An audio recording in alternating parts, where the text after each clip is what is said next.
তো ভালো কাজ, আমি রকরি থেকে রোহান বলছি। আজকে একটা কাজ এসেছিল, এই বক্সটা ব্যাটারি চেঞ্জ হবে।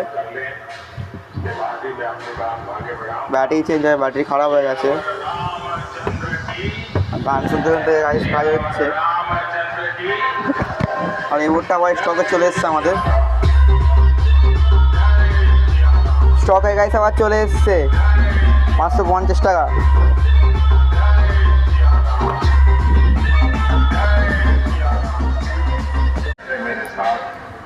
তো ভালো কাজ, আমি রকরি থেকে রোহান বলছি।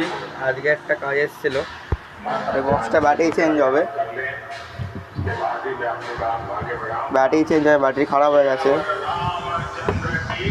গান শুনতে শুনতে কাজ হচ্ছে। আর এই বোর্ডটা আবার স্টকে চলে এসছে আমাদের। স্টকে গাইস আবার চলে এসছে 550 টাকা।